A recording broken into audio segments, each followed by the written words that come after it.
Eu devo dizer a vocês que a oração é a respiração da alma. E quem ora tem plenitude na vida. Quem ora é mais do que vencedor. E falar às mulheres num auditório como esse, entre homens que também temos aqui, mas na sua maioria as irmãs estão tomando conta desse auditório, eu devo dizer a vocês que somos de uma denominação que pelo menos 60% a 70% é composto por mulheres.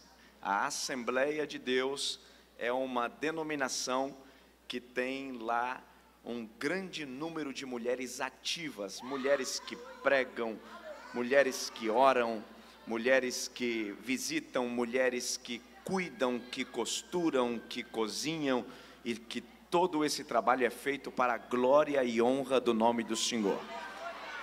Falar de grandes mulheres da história da nossa denominação, nós nos lembraremos de Frida Vingre, que foi uma importante mulher que desenvolveu um papel na Assembleia de Deus, e depois dela vieram outras, como Irmã Zélia Macalão e outras mulheres que aí seguem. Quem quer ouvir Deus falar, diga amém. Quem trouxe a sua Bíblia, abra comigo, livro de Atos dos Apóstolos, capítulo de número 9, versículo de número 36. Quem achou o texto, diga comigo amém. Olha o que diz: ora, havia em Jope uma discípula chamada Tabita, que significa Dorcas. Diga comigo Dorcas. Está fraco, diga Dorcas. Esta mulher estava cheia de boas obras e esmolas que fazia. E aconteceu naqueles dias que ela ficou enferma e morreu. E tendo-a lavado, a colocaram em um quarto alto. E como Lida era perto de Jope, os discípulos, ouvindo que Pedro estava ali, enviaram-lhe 2 homens, pedindo que não demorasse em vir ter com eles. E levantando-se Pedro foi com eles. Quando ele chegou, o levaram ao quarto alto. E todas as viúvas estavam de pé, chorando e mostrando as túnicas e vestes que Dorcas fizera quando estava com elas. Mas Pedro, colocando todas para fora, ajoelhou-se e orou. E voltando-se para o corpo, disse: Tabita, levanta-te. E ela abriu os olhos e, vendo a Pedro, assentou-se. Ele, dando-lhe a sua mão, a levantou e, chamando os santos e as viúvas, apresentou-a viva. E isto foi conhecido por toda a Jope, e muitos creram no Senhor. Amém. Como estamos num trabalho com as mulheres, eu gostaria que você repetisse comigo, diga, as características.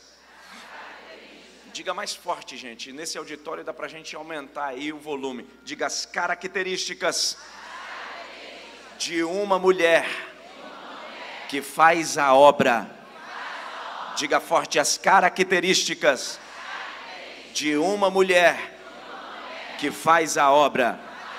Como nós estamos entre homens e mulheres aqui, então nós vamos também falar à igreja. Diga, as características de uma igreja que faz a obra. Levante as 2 mãos bem alto se você puder, mais alto que você puder, e diga comigo, diga, Deus, eu estou à disposição para ouvir tudo o que preciso e não o que quero. Fala com a minha alma e ela viverá. Se falares comigo, sairei tocado pela tua palavra, pois somente ela pode me vivificar. Amém. Queridos, tratar do livro de Atos é tratar do princípio da igreja primitiva. Esse tratado é escrito por Lucas e ele, com muita graça e apreço, vai discorrer a história da igreja. E por que não chamarmos esse livro também de Atos do Espírito Santo? Porque é exatamente no livro de Atos que o Espírito Santo inaugura esta igreja, preparando os crentes para o trabalho missionário. Uma igreja calorosa, fervorosa no Espírito, poderosa na sua ação. Uma igreja do qual olhamos para o texto e perceberemos que os escritores chegam a dizer de homens que marcaram a história, de uma igreja que marcou o seu tempo, e a história chega a dizer que eram homens dos quais o mundo não era digno. Homens e mulheres, homens que venceram força do fogo, homens que taparam boca de leão, mulheres poderosas e piedosas que contribuíram para o trabalho missionário e ajudaram na ação social e também no trabalho da igreja primitiva em todos os âmbitos da sociedade. Quando nós olhamos para o que Lucas vai escrever, nós perceberemos que existe um cuidado em relatar toda a história desta igreja. Esta igreja que se tornou um marco, esta igreja que nós podemos chamar como a igreja que comprometeu os atos dos apóstolos e também os atos do Espírito Santo, valendo e ressaltando os atos do Espírito, porque aqui nesse livro, quem batiza os crentes é o Espírito Santo. Quem prepara os crentes para a tarefa missionária é o Espírito Santo.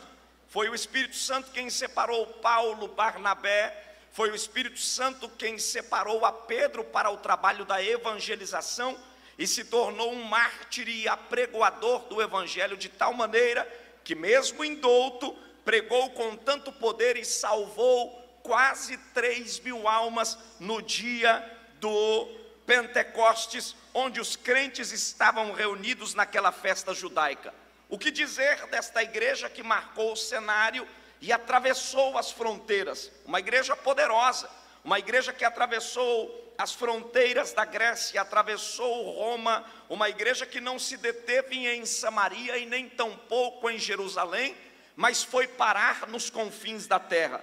Lucas chega a dizer que este livro de Atos dos Apóstolos, ele não termina, porque no seu último capítulo e versículo ele chega a dizer: e estes que pregavam seguiram evangelizando e anunciando as boas novas de Jesus Cristo com poder e com autoridade, sem que houvesse impedimento. Esta igreja se alastrou, ela tomou forma, ela se tornou uma igreja vigorosa, ainda que Roma, com todo o seu poder imperial, queria apagar o fervor dos crentes, negando a ressurreição de Jesus. Esta igreja poderosa vai fazendo o seu trabalho. Mas eu não quero me conter apenas nos atos dos feitos desta igreja, mas eu quero falar a respeito de uma mulher nesta noite, que representa muito o papel da igreja naquele tempo e nos dias em que estamos. Uma igreja poderosa, em que o Espírito Santo tomou as rédeas da situação, em que esta igreja tinha tudo em comum, nada era dividido na desigualdade, os pobres se equiparavam aos ricos, se assentavam na mesma mesa, comiam e bebiam da mesma ceia, participavam e comungavam de um mesmo sentimento. O Espírito Santo que separou os missionários, preparou os diáconos para o trabalho da ação social. O Espírito Santo aqui no livro de Atos tem uma ação tão poderosa que chega a matar um casal que vai levar uma oferta pela metade aos pés de Pedro. Pedro é pastor na igreja e eles vendem uma fazenda, e ao vender aquela propriedade, percebendo que o valor era significativo, eles deixaram parte do dinheiro em casa e levaram a metade para Pedro. E quando chegaram até Pedro levando a oferta, Pedro disse: mentistes ao Espírito Santo. E quando ele disse essa palavra para Ananias, agora Ananias morre por conta de uma sentença profética. Ele diz: você vai morrer porque você mentiu ao Espírito Santo. E Safira vem depois endossando a mesma mentira, como se nada tivesse acontecido. E quando ela chega no altar, aos pés de Pedro, Pedro disse: eu tenho uma para te contar. Teu marido acabou de morrer e foi enterrado por aqueles rapazinhos lá, porque ele mentiu ao Espírito Santo. E você, como também veio endossando na mentira, vai morrer também. Eu fico pensando que se no tempo apostólico o Espírito Santo matou os mentirosos, se continuasse aquele tempo nos dias de hoje, o que ia ter de gente que ia morrer? Não era brincadeira. Mas a graça de Deus tem se manifestado de maneira que alguns estão sendo preparados para o juízo. Mas essa igreja se tornou poderosa. uma igreja marcante, uma igreja vibrante, uma igreja que marcou sua época. E aqui Pedro está na cidade de Jope. Pedro foi pregando em toda a região e ele vai exatamente para a cidade de Jope, porque a cidade de Jope é uma cidade extremamente comercial. Quando nós olhamos para a Bíblia, nós vamos perceber que o texto, Lucas vai tratar da cidade de Jope como uma cidade portuária. Talvez você não tenha ouvido falar ainda da cidade de Jope, mas a Bíblia vai nos falar da cidade de Jope, de uma cidade portuária e antiga. Há muitos anos atrás, há mais de 1000 anos atrás, quando o profeta Jonas tomou uma embarcação na cidade de Jope. Era uma cidade onde todo o porto comercial daquele tempo fluía com mercadorias que chegavam e saíam. E a Bíblia diz que esse porto já havia sido usado pelo profeta Jonas. O profeta Jonas foi receber uma mensagem do Senhor que disse a ele: vai até a cidade de Nínive e prega contra os moradores dela, porque eu tenho um juízo sobre esta cidade. E aí Jonas vai até Jope, mas ele muda a embarcação. Ele não vai para a cidade de Nínive, ele vai para a cidade de Tarsis. A Bíblia também vai nos falar da rainha de Sabá. Quem aqui já não ouviu falar da grande rainha de Sabá, que faz uma visita ao rei Salomão, porque ela fica lisonjeada em saber o poder e a grandeza que tem o rei Salomão, que por sua vez, agora ela vai levar uma oferta a ele, diante da beleza e da majestade que é o trono onde Salomão estava assentado em Jerusalém. A Bíblia não diz, mas a história conta que esta mulher, a rainha de Sabá, parte de suas mercadorias, como as especiarias, os perfumes da época, o azeite e o vinho, que era importado e exportado, passava exatamente pelo porto de Jope, porque ali toda a ação comercial envolvia-se dentro daquela cidade. E é possível que a rainha de Sabá, há muitos anos atrás, antes desse acontecimento, também já tivesse recebido como madeiras, especiarias, ouro que vinha de Ofir, que passava pelo porto de Jope, pois era a única embarcação e o único meio de transporte que fazia as embarcações levarem as especiarias e a matéria-prima de um lado para o outro. Estou falando a vocês de um lugar extremamente voltado ao comércio. Jope era uma cidade lotada e ela era infestada por gregos. Existiam várias pessoas aqui, mas o contingente da cidade de Jope era composto por gregos. Os gregos que estavam envolvidos no comércio. É como se hoje eu dissesse a vocês: quem já foi a São Paulo, eu sou de São Paulo, você vai ali na região do Brás, o Brás está infestado pela população chinesa. Muitos que estão ali trabalhando nas empresas, no comércio, muitas das nossas mercadorias do que hoje adquirimos são oriundos da China. E era mais ou menos o que estava acontecendo. Exatamente aqui na cidade de Jope, a história nos conta que muitos gregos se situavam nessa cidade e vendia o material, vendia a matéria-prima e repassava de um para o outro, e muitos gregos habitavam ali exatamente por conta do comércio. Era um momento de muita crise, porque não obstante os gregos estando nessa cidade, o poder maior sobre toda a nação era Roma. O dinheiro estava com Roma, a autoridade estava com Roma. Roma cobrava impostos altíssimos, Roma cobrava um valor altíssimo para o povo e pressionava os mais pobres. A Bíblia chega a dizer que quando Pedro vai à porta do templo, na cidade aonde ele estava pregando o evangelho, a Bíblia diz que ele vai agora para o templo para orar. O texto diz que ele chega à porta do templo Formosa e ele depara-se com um coxo que tinha autorização para esmolar. E aí ele, deparando-se com um coxo, o texto diz que o coxo olha para ele e pede a ele uma esmola, dizendo: dai-me uma esmola. E aí Pedro utiliza-se de uma expressão falando a respeito da economia. Pedro diz a ele: olha para nós. Quando Pedro se utiliza dessa expressão, Pedro estava dizendo o seguinte: o que difere de mim e você é que eu tenho saúde e você tem deficiência, mas economicamente nós estamos no mesmo pé de igualdade. Aquele tempo era um tempo de crise, era um tempo muito parecido do que hoje nós estamos vivendo na nossa nação brasileira, da desigualdade, da inescrupulosidade de algumas pessoas que perderam o senso do ridículo. Mas a igreja continuava atuante, prestando o seu papel à comunidade com muita graça, e Deus visitava o seu povo, suprindo a mesa das viúvas e daqueles que eram necessitados. Mas Pedro aqui está exatamente na cidade de Jope. Pedro precisava de alguém competente. Pedro precisava de alguém que tivesse a linguagem do povo da cidade de Jope.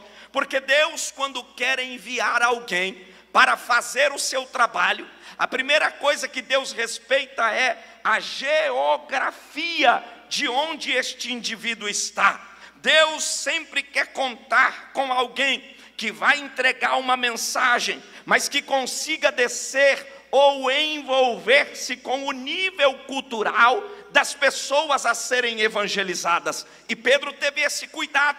E o que me chama mais atenção é quem Pedro vai encontrar para fazer o trabalho.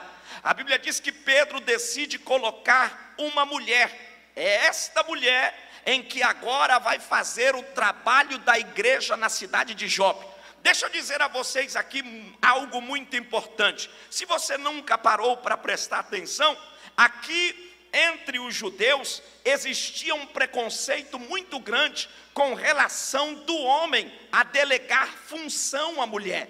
E aí Pedro, por sua vez, por ser um judeu extremamente voltado ainda à religiosidade, Pedro era tão preconceituoso que quando ele ficou sabendo que Paulo havia se convertido, ele disse: Paulo aqui não vai ficar com a gente, Paulo vai pregar para gentil, mas para judeu prego eu. Já viu aquele tipo de gente que se considera o super vaso, o super crente? Era o tal de Pedro. Pedro era um pouco complicado, e Pedro disse: ele perseguiu o evangelho, ele perseguiu a igreja, ele matou cristão, e agora diz que é crente, nós vamos receber ele aqui? Aqui não.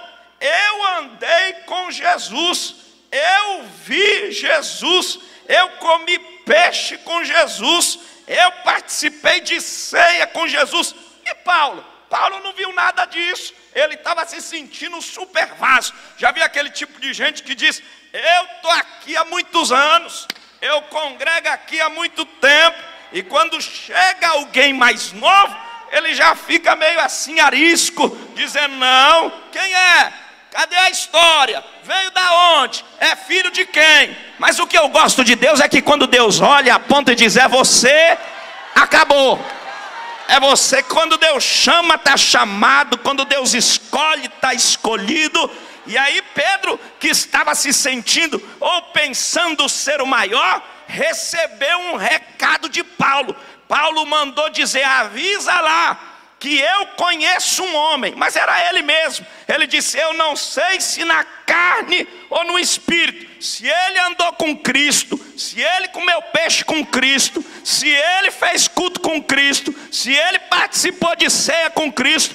Eu conheço um homem, se no espírito ou se na matéria, que enquanto ele comeu, andou, pisou nas águas, eu conheço um homem que viu o terceiro céu. Pega na mão de quem está do teu lado aí e diga para quem está do teu lado, diga: não subestima a fé de quem Deus chamou. Oh glória! Oh glória!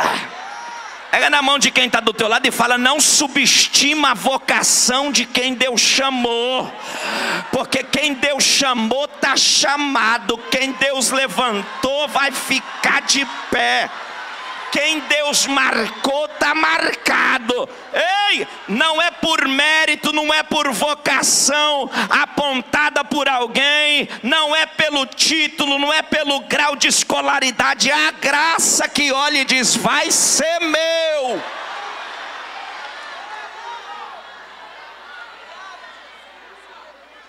E aí Pedro decidiu colocar uma mulher. E essa mulher, ela está em Jope. O nome dela é Tabita, que traduzido quer dizer Dorcas. Ela é judia. E é possível que ela deva ter sido evangelizada por Filipe, que é diácono da igreja primitiva, porque diácono também evangeliza.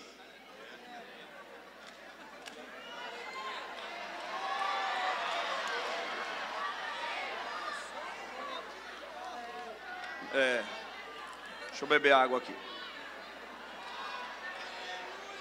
Olha para cá. O problema da nossa denominação, eu vou falar da minha denominação porque eu sou assembleiano, é que às vezes quando se delega uma função a alguém, a pessoa se acha dono daquela função e ele não consegue fazer nada mais do que ele foi ortogado.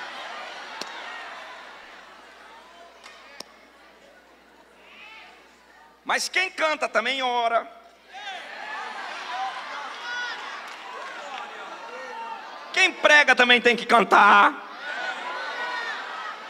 Não ser cantor, mas cantar.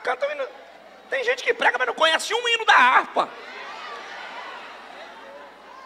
Quem prega também tem que orar. Você tem que ser pau para toda a obra.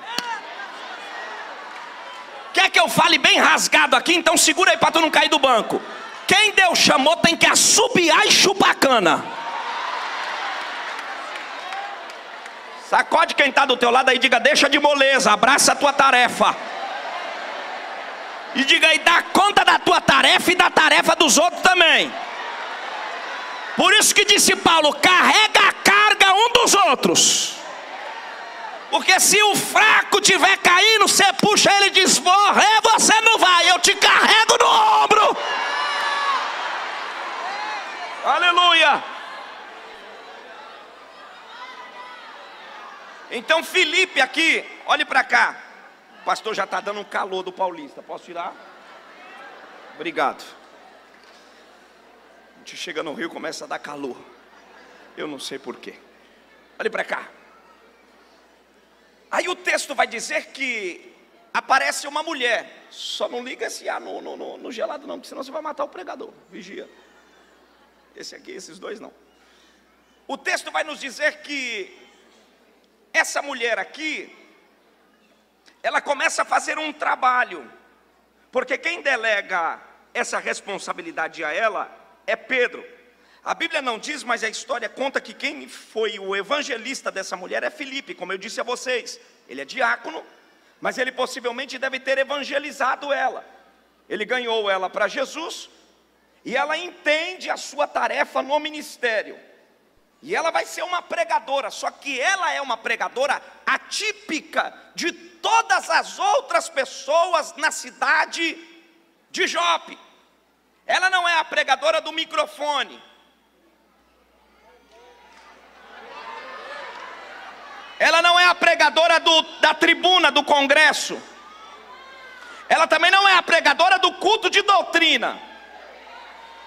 Porque Pedro precisava usar alguém na cidade de Jope que tivesse a realidade da sociedade de Jope e que descesse ao nível daquelas pessoas para que elas fossem evangelizadas. E o contingente de pessoas aqui na cidade de Jope era composto por pescadores e marinheiros. Por ser uma cidade marítima, por ser uma cidade comercial, essa mulher aqui estava cansada de ver e saber de maridos de mulheres que enfrentavam alto mar durante todas as noites, e muitos deles não voltavam para casa. Como eu disse a vocês, o índice de pobreza era altíssimo, porque Roma impunha a sua posição de impostos sobre os cidadãos, E era por isso que um publicano ficava perseguindo o judeu, e o judeu detestava conviver com o publicano, porque o publicano, quando ia arrancar do bolso do judeu o imposto, arrancava quase tudo. E por isso que Jesus foi criticado quando estava andando com alguns dos publicanos. E aí nós vamos olhar para o texto e vamos perceber que a situação na cidade era de calamidade, era de miséria. E Pedro precisava evangelizar a cidade de Lida. A cidade de Lida, segundo a história, fica a pelo menos de 30 a 40 quilômetros de distância de Jope. E ele precisa de uma pessoa lá. E não tem um homem para fazer esse trabalho, porque os homens aqui, eles eram marinheiros. Muitos deles eram pescadores, e a melhor forma de se evangelizar na cidade de Jope era alcançando o coração das mulheres. Quem é que Pedro vai achar? Quem é que Pedro vai procurar? Quem é que Pedro vai atrás? A Bíblia diz que aparece uma mulher, e esta é a mulher evangelizada por Filipe. Seu nome é Tabita, que traduzido quer dizer Dorcas. Ela é uma judia. Possivelmente ela fala 3 idiomas, ela fala hebraico, ela fala grego e ela fala aramaico. Mas aqui na cidade onde ela está, ela costumeiramente usa mais o grego, porque ela é uma mulher que cuida da alfaiataria, da costura. E ela é uma mulher empreendedora, ela é uma mulher habilidosa. E eu quero chamar a sua atenção aqui, olhe para cá. Todos nós somos dotados de capacidade e de dons naturais. E nós precisamos entender que os nossos dons naturais, concedidos por Deus, eles precisam ser voltados para o reino. Porque nem todo mundo vai cantar, nem todo mundo vai pregar, nem todo mundo vai profetizar, nem todo mundo vai ser aquele que cuida do trabalho da assistência social. Mas no campo humanitário, todos nós somos vocacionados com uma habilidade. Uma costura, a outra cozinha, o outro constrói, o outro é músico. Você precisa entender que as suas habilidades naturais, elas precisam estar empregadas no reino de Deus. E quando elas são empregadas no reino de Deus, o trabalho do Senhor é sempre glorificado. Eu já vi gente dizendo: pastor, eu não presto para nada mesmo, eu não sei cantar, mas a comida dela é boa. Pastor, eu não sei pregar, mas ele é um ótimo anfitrião, é um ótimo motorista, é um ótimo construtor.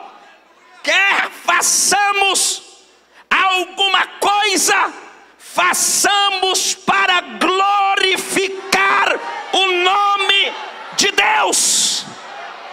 Eu queria que você pegasse na mão de quem está do teu lado e olhasse para ele e dissesse: não deixe o complexo de inferioridade te tomar.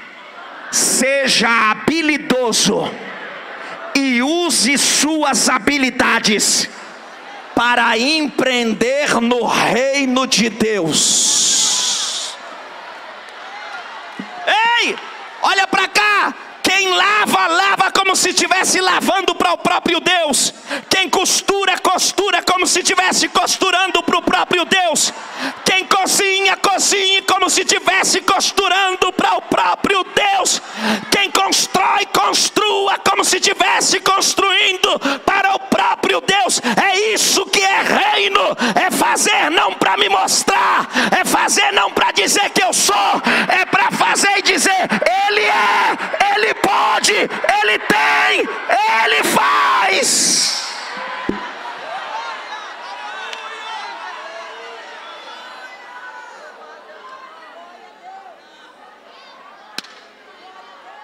Se a gente entendesse isso, nós íamos brigar menos por cargo na igreja.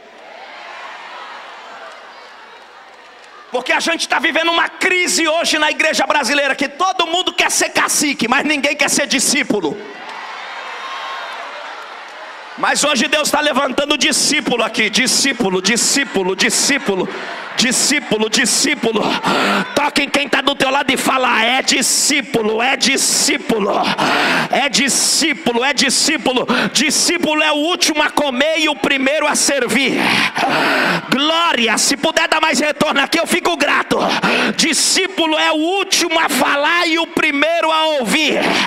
Discípulo não manda, é mandado.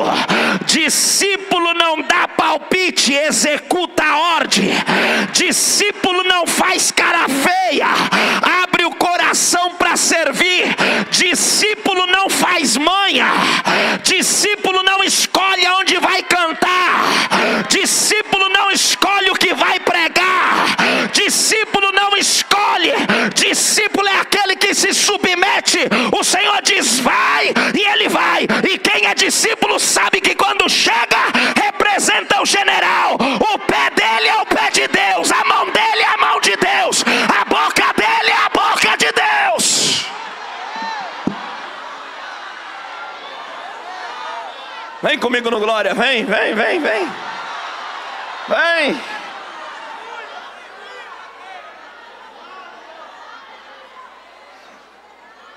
Bata no peito e diga: eu sou. Diga forte, diga: eu sou discípulo. Olhe para cá. Aí o texto vai dizer que Pedro acha essa mulher. E olha como o versículo 36 trata ela. Ora, em Jope havia o quê? Uma discípula.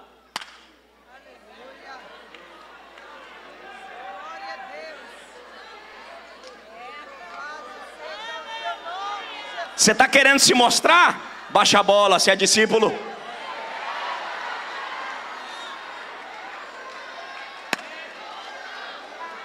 Pastor, mas está muito pesado. Filho, eu não ando com xarope, é só Bezentacil.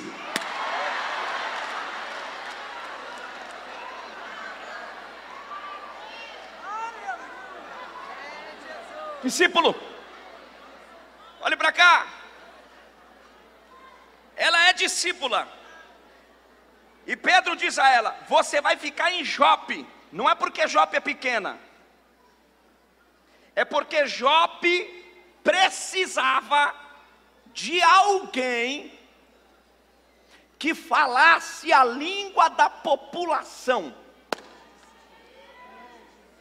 E a melhor pessoa para falar a língua da população não é aquela que fica na tribuna e no palanque, é aquela que está no bastidor. Está entendendo o rolo?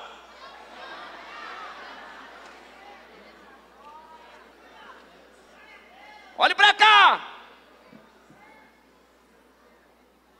Ela estava cansada de ver notícia de marido que naufragou.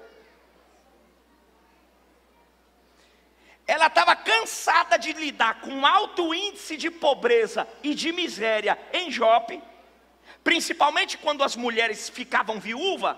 O índice de mulheres que eram abandonadas pela família era altíssimo. E aí ela entendeu a função dela. A função dela não era púlpito, a função dela não era dentro da congregação cantando. A função dela era ser costureira.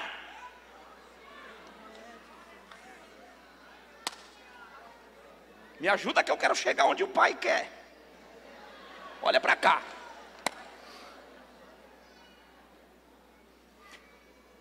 Ela é costureira de túnicas. Naquele tempo, túnicas eram um valor altíssimo. E o papel da igreja é vestir pecador. A igreja foi chamada não para tirar e expor nudez. A igreja foi chamada para vestir pecador. E essa mulher aqui, ela é costureira de túnicas, porque as túnicas que se envelheciam e rasgavam, muitas das mulheres não tinham condição de vestir.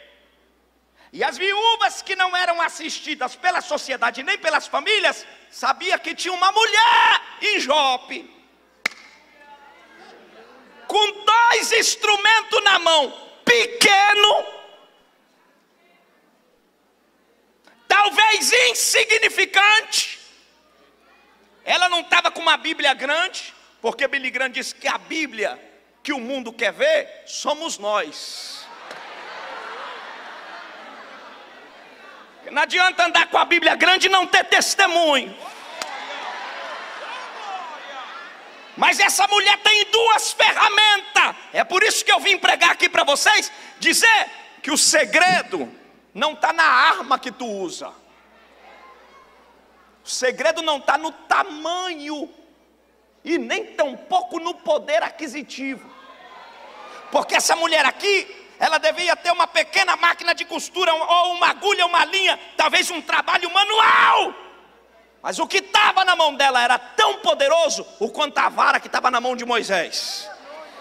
O que estava na mão dela era tão poderoso quanto o cajado, o quanto a queixada de jumenta que estava na mão de Sansão. Não importa se tu canta, não importa se tu prega, não importa se tu é rico, não importa se é pobre, não importa se é negro, não importa se é branco, não importa se é estudado, não importa se é neófito. Tem arma de Deus aí?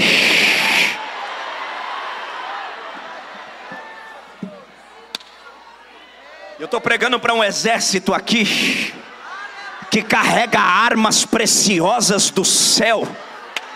E você na mão de Deus, olhe para cá, você faz o inferno virar de ponta cabeça.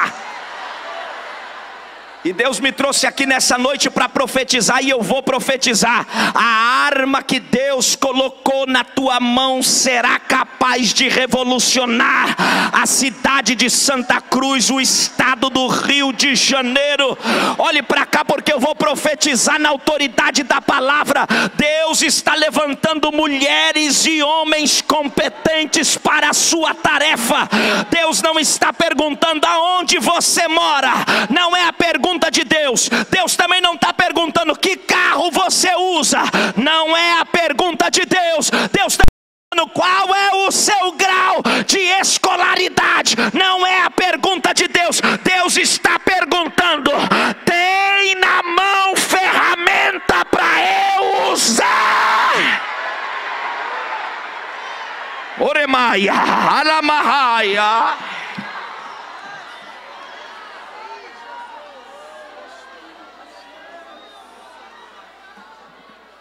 E eu olhei o tema de vocês e eu achei ele muito importante. Compromissadas. Levante a mão e diga: quando eu. Diga forte, diga: quando eu executo a arma que Deus me entregou. Quando eu executo a ferramenta que Deus me entregou, eu estou compromissado com a sua verdade. Diga para quem está do teu lado: usa a tua ferramenta. Usa.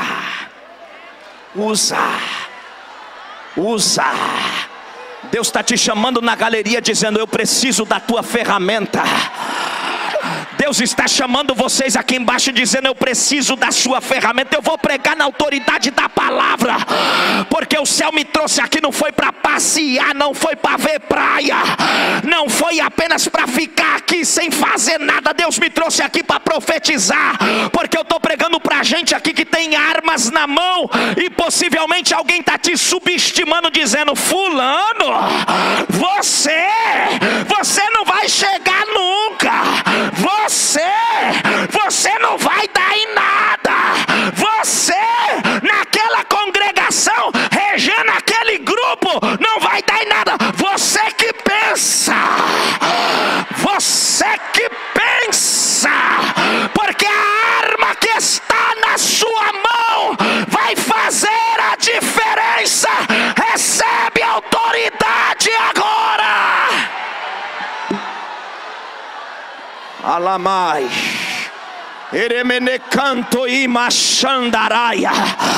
Aqui tem instrumento de Deus aqui, olha lá.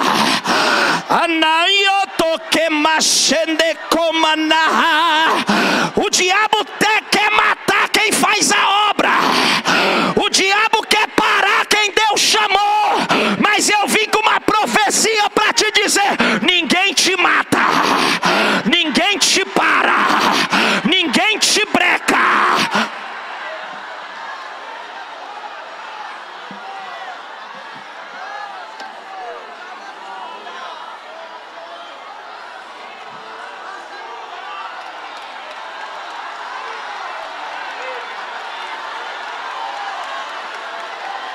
A glória de Deus vai começar a passar aqui. E aonde tiver alguém que quer ferramenta, vai receber agora. Quer? Pega. Quer? Pega. Quer? Pega. Aonde tem alguém que quer dons espirituais, receba agora.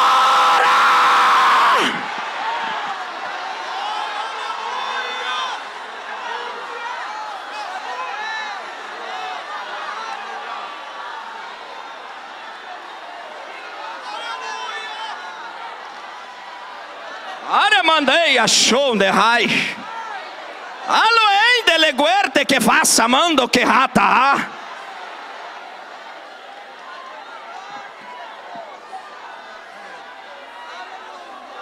Olha para cá. Aí eu entendi porque Pedro escolheu ela. Eu poderia ficar aqui horas e horas falando a vocês sobre a história dela num pano de fundo, mas para a gente se apressar, eu quero falar sobre algumas características que ela tem e que Pedro entendeu que ela era a mulher.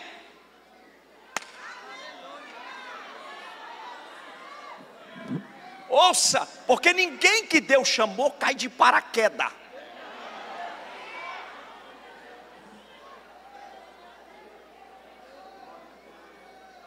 Ninguém que Deus chamou acontece do nada. O escritor de um livro disse que Deus, para usar alguém, primeiro ele marca com feridas.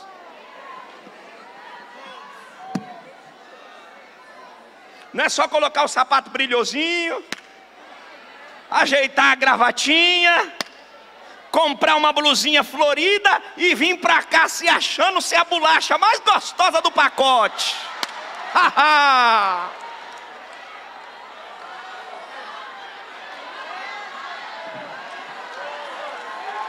Oremaia.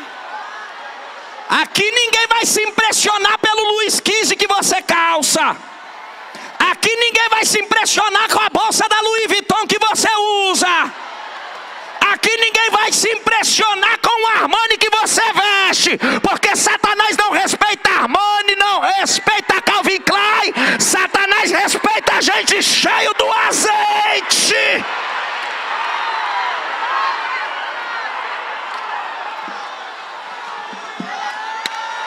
Toque em quem está do teu lado e fala: tem azeite aí? Tem. Tem azeite? Tem azeite? Tem azeite? Tem azeite? Tem azeite aí? Tem. Tem azeite aí? Tem. Tem azeite aí? Tem. Tem azeite aqui? Tem. Se tiver, vai receber agora. Quer? Pega, pega. Pega aí. Pega aí, pega. Pega aí, o céu abriu.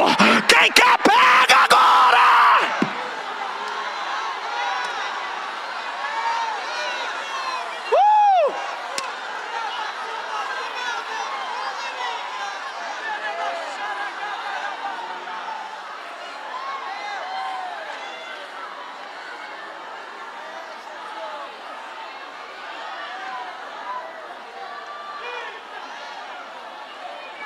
Olha para cá.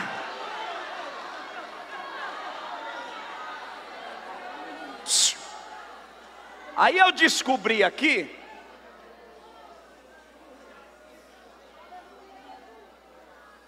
que o segredo está no nome dela. Gente, olha como é que Lucas coloca: e uma mulher discípula chamada Tabita, que traduzido quer dizer,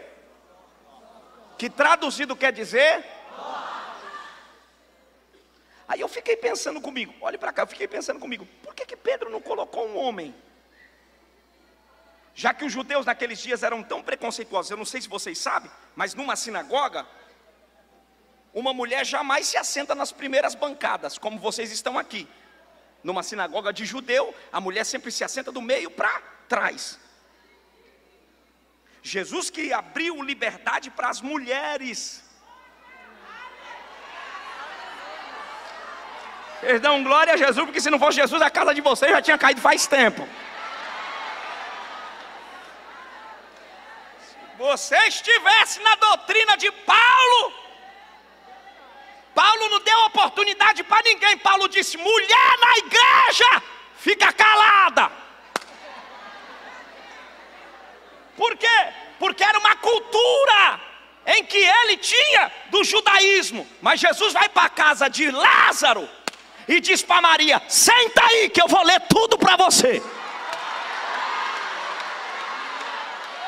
Jesus deixou Maria, irmão, Jesus deixou Maria tão alvoroçada com a lei de Deus, que ela esqueceu até da louça para lavar. Marta ficou atribulada e disse: Senhor, tu não te dá que minha irmã está aos teus pés. E eu quero cozinhar, quero lavar, quero passar, quero cuidar. E Jesus disse: tu está atribulada, tu está cuidando de coisas dessa vida, mas tua irmã decidiu sentar aqui. E ela escolheu a melhor parte.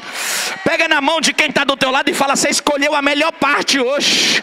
Podia estar em casa, podia estar deitado, vendo televisão, podia ter ido para o cinema, podia ter ido para a praia, mas disse: eu vou ouvir o mestre, vou dar glória para ele, vou adorar ele, vou bendizer ele.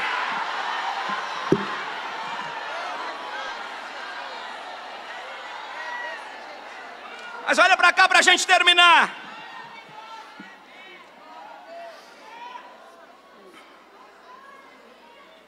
Seu nome é Dorcas, e a tradução do nome Dorcas, eu fui ver o que significa. E aí aqui estão implícitas as características. Tabita, que significa Dorcas, quer dizer corça ou gazela.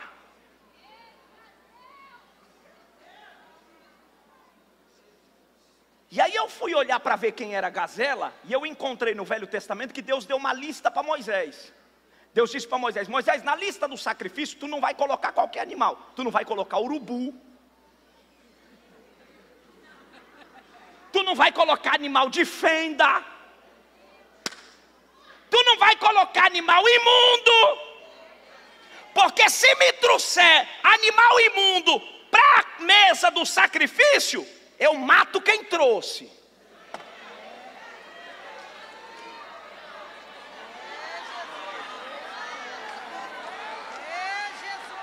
Eu estou sentindo Deus aqui que eu estou com vontade de correr.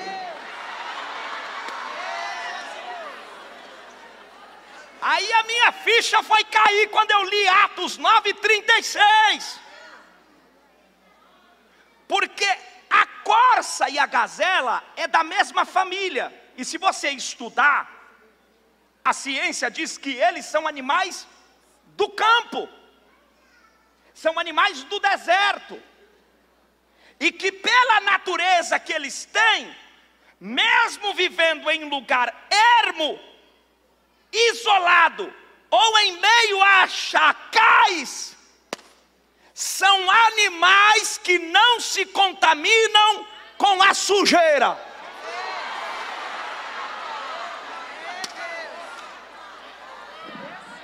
Vai apertar, mas vai dar certo, segura aí.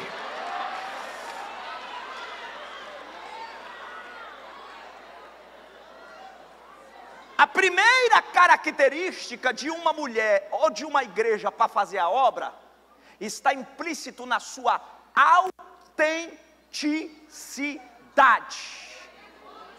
Que não adianta vir como um camaleãozinho não, fia. Aqui não. Vim bancando a mulher de Jeroboão, fingindo ser a outra, porque na igreja tem dois tipos de crente, o ungido e o fingido.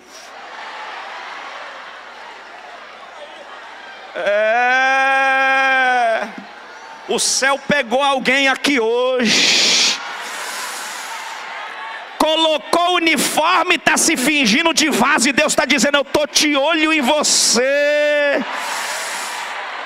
Está sentadinho, fazendo de conta que está tudo bem, e Deus está dizendo: eu sei, eu estou puxando a tua ficha, teu prontuário está na minha mão. Calamanaia.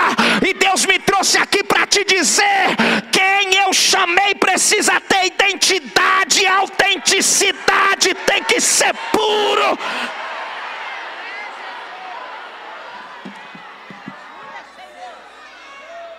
O salmista disse: quem entrará no teu reino?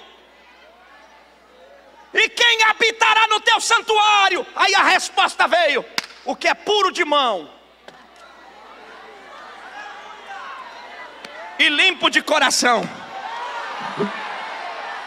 Porque não adianta estar com o vestidinho arrumado, o terninho arrumado, e dizendo: não gostei dessa camisa, queria que fosse verde, ela comprou florida. Não gosto daquela regente, eu queria que fosse a outra. Não gosto daquele pregador, está falando demais, eu queria que fosse o outro. Aí a gente se esconde atrás da roupa e fica que nem bonequinho de maracatu, achando que está tudo bem. Deus está dizendo: ei, eu preciso de autenticidade para operar. Alamaia. É por isso que o culto fica pesado, porque tem gente que fica na igreja sentada assim, e ele não tem pureza no culto. Ele fica torcendo para o pregador gaguejar, fica torcendo para o cantor errar, fica torcendo para o pastor morrer, mas ainda tem alguém puro dizendo: fala Deus, fala Deus, fala Deus.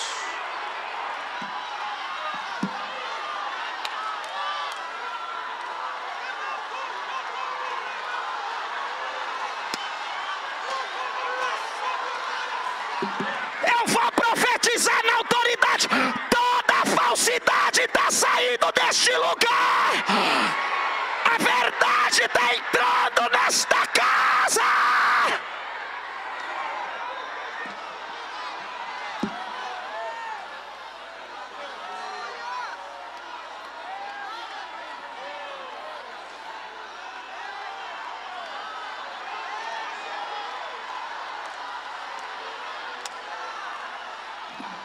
Eu vou profetizar, que eu vim profetizar. Enquanto eu estou pregando para o Senhor, eu vi um nome escrito na tua cabeça: rebelião. E o Espírito de Deus disse: avisa para o meu servo que alguém já estava cogitando, preparando, articulando uma rebelião contra este campo de trabalho, para desfazer, para desarticular. Mas te diz o Senhor: como eu te conheço e conheço o meu povo, eu estou acabando com o Senaqueribe aqui dentro hoje.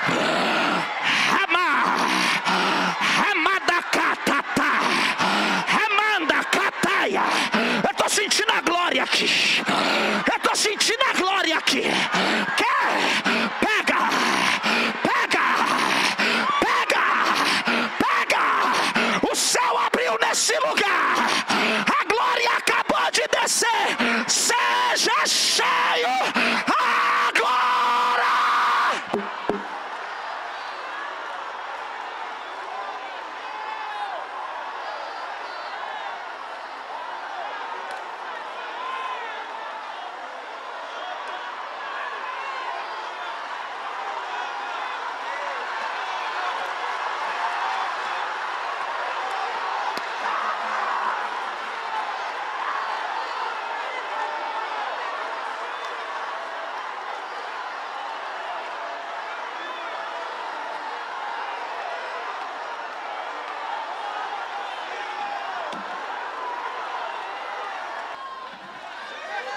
Deixa o céu trabalhar.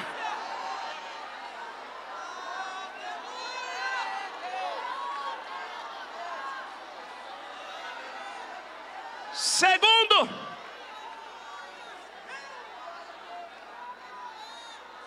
Segundo, para a gente terminar, a segunda característica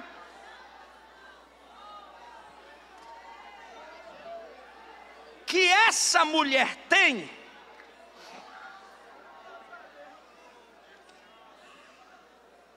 está implícito na corça.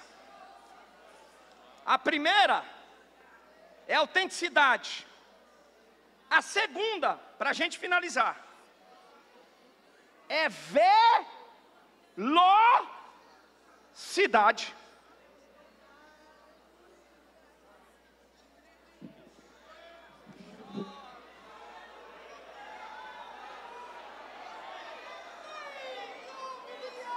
Mini que é na sombra rai.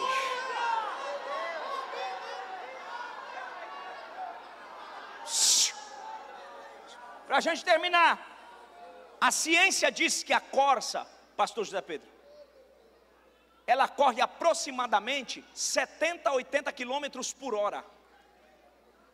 Me desculpa a expressão, Pedro não ia chamar uma mulher frouxa.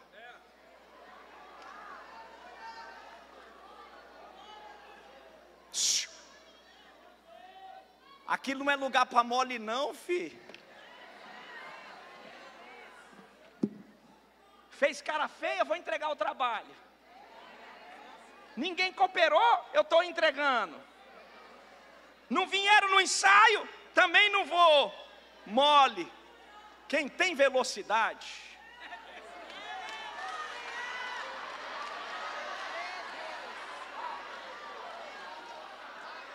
Foi por isso que depois eu entendi o que Paulo escreveu. Paulo disse assim: correis com paciência. E eu demorei a entender isso, porque quem é que corre não está com paciência, está com pressa. Mas Paulo disse na versão João Ferreira de Almeida, o texto diz assim: correis com paciência. Essa paciência que Paulo está falando, não é a paciência da moleza.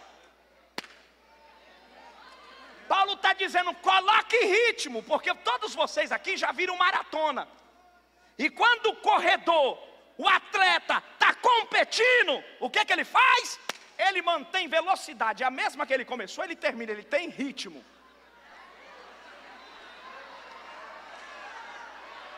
Tem fofoca, não para o ritmo. Veio doença, não para o ritmo. O luto chegou, não para o ritmo. A economia está abaixo, não para o ritmo, porque ainda que a figueira não floresça, os frutos pereçam. Todavia eu esperarei no Deus da minha salvação. Dá um toque em quem está do teu lado e diga: não para, mantenha a velocidade. Diga, mantenha a velocidade. Terceiro, pastora, a corça, ela é perseguida pelo predador, pastor. E o predador da corça ou da gazela se chama leopardo.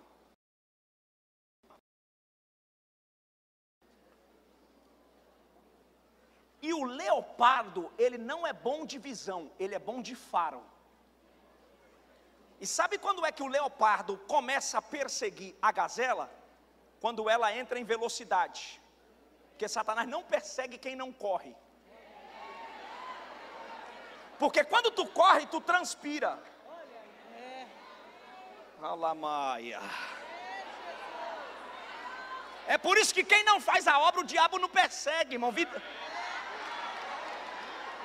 É por isso que o diabo quer matar quem está na ativa. Mas te diz o Senhor pela minha boca: eu encerro o teu luto aqui hoje.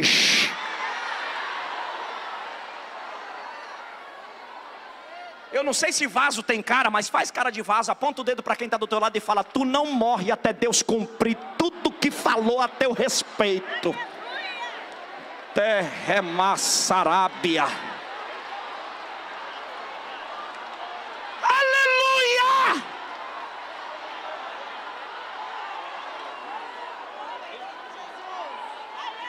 Pode fazer macumba, pode bater pandeiro, Desmarcha aqui, vamos ver quem ganha. Vai!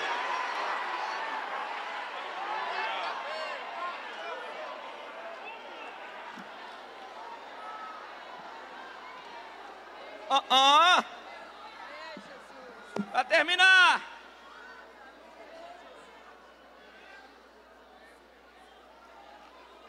Aqui dá vontade de ir até meia-noite, viu? Mas eu tenho juízo. Dá uma vigília boa. Quem quer ficar na vigília aqui comigo? Vocês ficam aí que eu estou indo embora.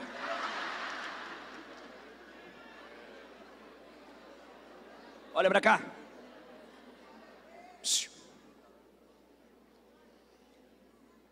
A gazela, quando percebe que o predador está correndo atrás dela, para ela manter a velocidade e cansar ele, porque ela cansa ele na corrida. O predador é mais forte que ela, ele é mais pesado, mas como ela tem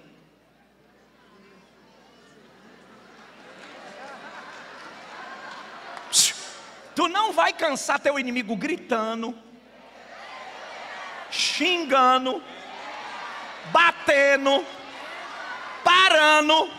Tu vai cansar teu inimigo assim, ó.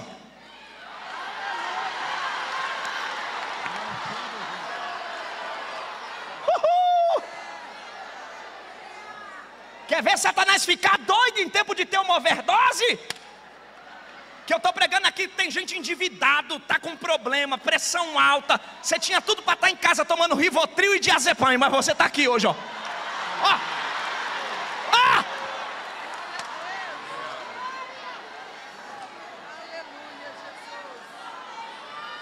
Olha para quem está do outro lado e fala: ninguém te para, ninguém te para, ninguém te para, ninguém te para, ninguém te para. Ninguém!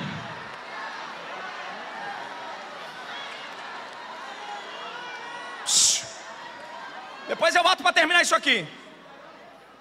Mas a Bíblia diz que ela enfermou-se e morreu. Glória. E quer saber o que aconteceu aqui?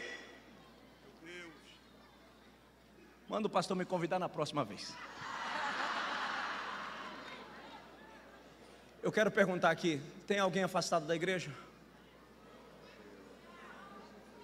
Dê um sinal com a mão. Você quer voltar à vida de atleta espiritual? Vem cá, minha filha, vem. Vem. Ajuda ela lá, vem. É noite de salvação. Tá vindo. Cadê o tecladista? Ajuda aí, meu filho. Solta esse som aí. Dá R$1 de som para mim aí. Para mais. Irmão, correntes da morte está sendo quebrado. Aramande coma chui de raiz. Está vendo salvação aqui nessa casa. Eu queria que você procurasse alguém que está do teu lado e dissesse: essa é a sua noite. Você não pode sair daqui sem receber Cristo. O céu te espera e a promessa que Deus falou ao teu respeito está de pé. Vem que nós vamos orar, vem. Eu preciso orar por essa igreja, mas eu não posso ir embora sem que essa vida chegue no altar. Traz ela. Aramai.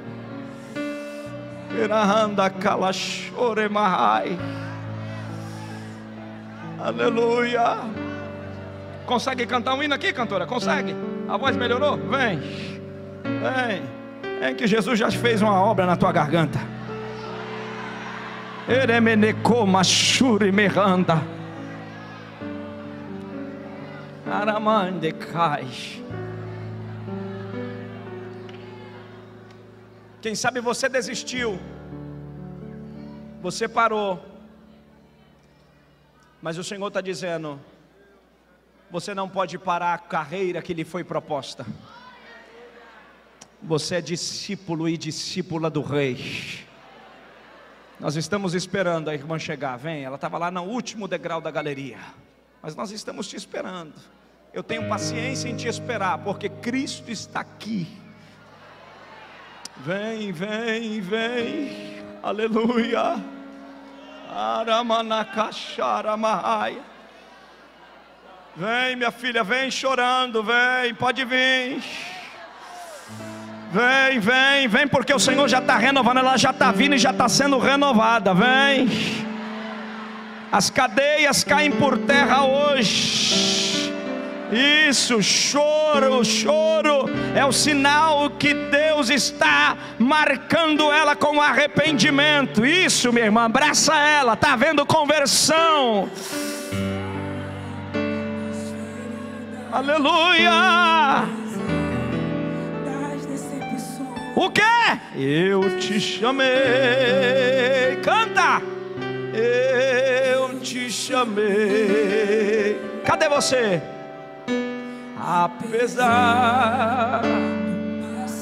Apesar do que? Eu te chamei. Cadê você na galeria? Vem. Se você tiver coragem, saia do seu lugar. Aleluia. Aleluia. Eu cuido de tudo que te faz chorar. Deixa eu te usar para curar. Deixa eu te usar para salvar. Enquanto